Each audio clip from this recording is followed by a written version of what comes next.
Welcome back. 8:15 now. As Moscow steps up its attacks on Ukraine, the president growing more and more frustrated with Russian President Vladimir Putin. At a cabinet meeting on Tuesday, the president did not hold back, despite extensive outreach in recent months to secure a ceasefire. We get a lot of bullshit thrown at us by Putin, for you want to know the truth. He's very nice all the time, but it turns out to be meaningless. Well, the Trump administration had put a pause on critical weapons deliveries to Ukraine, but they reversed course this week. Republican Congresswoman Cammack joining us live to talk about this and so much more. First of all, great to see you, Kat. How are you? Good morning. Great to see you. Good to see you, too. So let's talk a little bit about this. The president doesn't hold anything back. We know that, right? He doesn't mince words. You know, he's having these conversations with Putin, and he feels like he's basically just being lied to. Absolutely. You know, this war has been protracted far longer than it ever needed to be. It never should have taken place originally. This was an unjustified, unprovoked war by the Russians. And what we have seen is President Trump work every diplomatic angle that he possibly could to bring this to a close. And so what we're doing now is ratcheting up the pressure. Americans should not be responsible for footing the bill for more weapons systems while depleting our own reserves. So this is going to be a full offensive when it comes to sanctions.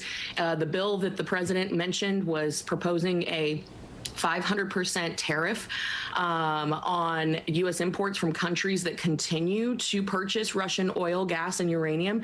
And really, at this point, Russia needs to feel the full brunt of isolation if they're going to continue this war against Ukraine. So Trump has called Putin out. He is taking a very tough, hardline stance. And I think that's what it's going to take in order to bring Putin to the table so that we can bring this to a close finally.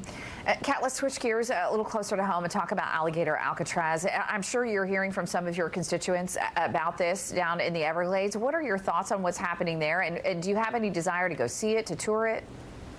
Yeah, so I've heard repeatedly for years that my constituents have been increasingly concerned about people in this country with criminal records that have not been vetted, who are creating crime. They're hurting American citizens. They're making our communities less safe. And what we've seen in the previous 4 years was 151 different nations sending individuals to the United States in an open border process that resulted in over 10.5 million illegals in the country today.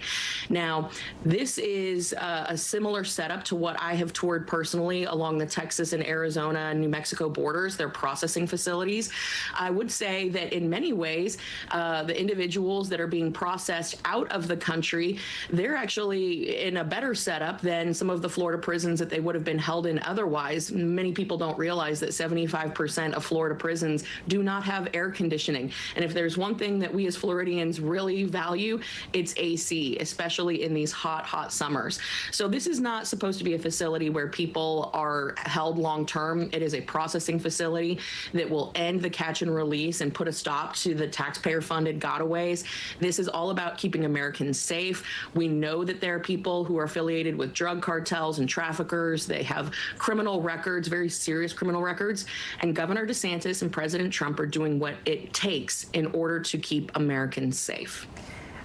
Kat, I want to talk about what happened at your office just a couple of weeks ago, because it's pretty tense. You had to evacuate yourself, some of your workers there, your office employees, because of some threats on your office. Can you tell us a little bit about what happened and where things are at right now?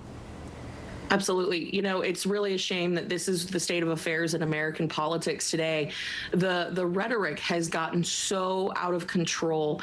I have seen over 50 credible, actionable death threats against myself, my unborn child, my husband, family, and my team. And we are going to first and foremost make sure that our team and my family are safe. And so we had to evacuate both our Ocala and our Gainesville offices. Just yesterday, we were able to reopen our Gainesville office, but unfortunately, there are individuals who, for political reasons, feel that it is okay to threaten the lives of my team members. And so while there are active investigations still going on with U.S. Capitol Police, Secret Service, and other federal agencies, as well as local agencies, we have to keep our Ocala office closed because they actually named some of my team members by name. And that's type of intimidation that type of rhetoric, it's so dangerous. We need to bring the temperature down and start having civil discussions. We can disagree respectfully, but when it escalates to violence, everyone should be calling it out. We are so glad you're okay. Please keep us posted and keep us abreast of what's happening there. And as always, we appreciate you taking the time to be with us this morning. Republican Representative Cammack, thank you so much and stay safe. Appreciate it. Go Gators. Thank you. Take care.